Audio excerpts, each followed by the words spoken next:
તો બીજી તરફ વાત કરીએ આપણે તો વડોદરા જિલ્લાના 135 વિધાનસભા મત વિસ્તારના ધારાસભ્ય કેતન ઇનામદાર પાસે ડેસર તાલુકાના શિહોરા પંથકના મુસાફરો, નોકરિયાત વર્ગ અને ડાકોર આણંદ અભ્યાસ અર્થે જતા વિદ્યાર્થીઓની રજૂઆત આવી હતી અને જે અનુસંધાને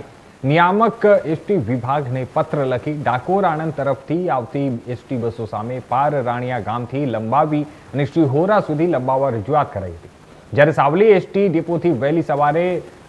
ભાયાવદર, શંકર અને આણંદ જતી એસટી બસો અનિયમિત અને વિદ્યાર્થીઓની સંખ્યા કરતાં ઓછી હોવાથી શાળા કોલેજમાં અભ્યાસ અર્થે અવરજવર કરતા વિદ્યાર્થીઓના અભ્યાસમાં વિક્ષેપ પડતા રોષ જોવાઈ રહ્યો હતો। ધારાસભ્ય કેતન ઇનામદારની એસટી નિયામક વડોદરાને કરાયેલા રજૂઆતના પગલે એસટી નિયામકે વિદ્યાર્થીઓની સુવિધા માટે સકારાત્મક પ્રતિસાદ આપ્યો હતો અને સાવલી ડેસર તાલુકાના મુસાફરો, નોકરિયાતો અને વિદ્યાર્થીઓની સગવડતા માટે અન્ય અનેક એસટી બસ નવીન રૂટ ચાલુ કરવા પત્ર લખી સૂચન કરાયું છે અને ફરીવાર પત્ર લખવું ન પડે તેની કાળજી રાખવા એસટી વિભાગને જણાવ્યું હતું અને જે બાબતે ધારાસભ્ય કેતન ઇનામદારે પ્રતિક્રિયા આપી।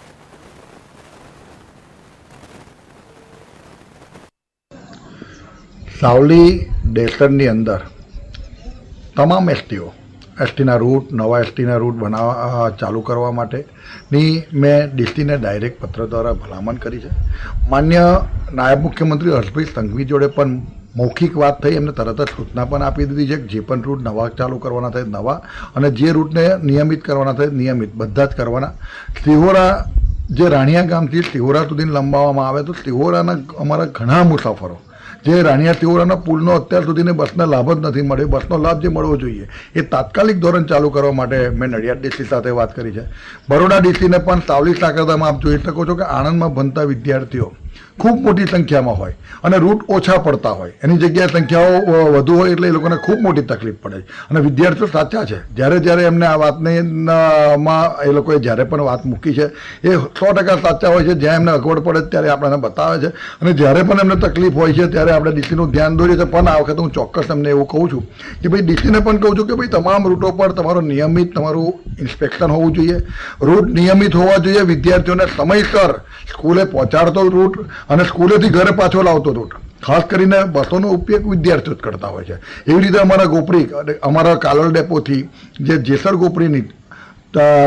સડાસાલ, ઝુમખા, મેવલી આ બધા જે રૂટો છે, જે નવા રૂટો ચાલુ કરવાના છે, જે રૂટોને નિયમિત કરવાના છે, બધા જ પત્ર દ્વારા તમામ રૂટોના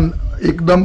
ક્રમશઃ બધું આપી દીધું છે। મને વિશ્વાસ છે અઠવાડિયે 10 દિવસમાં આનું નિરાકરણ આવી જશે અને હમણાં તો જે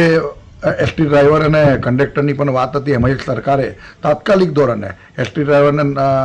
કંડક્ટરને તાત્કાલિક ધોરણે હંગામી ભરવાનું પણ નક્કી કર્યું છે। તો મને ખ્યાલ છે અને ડીસીએ પણ મને કહ્યું છે કે 10-15 દિવસની અંદર 10 દિવસની અંદરનું નિરાકરણ આવી જશે। એટલે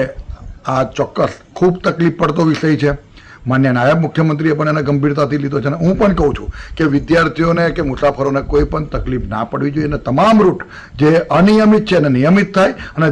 જે નવા રૂટની માગણીઓ છે એ નવા રૂટની તમામ રૂટ સાવલી, ડેસર અને વડોદરા ગ્રામ્યના જે પણ હોય એ તમામે તમામ આપવા માટે જે મેં પત્ર લખ્યો છે એને મને 10 દિવસમાં નિરાકરણ જોઈએ। ફરી એ પત્ર ના લખવો પડે એની પણ એ ગંભીરતાથી નોંધ લે।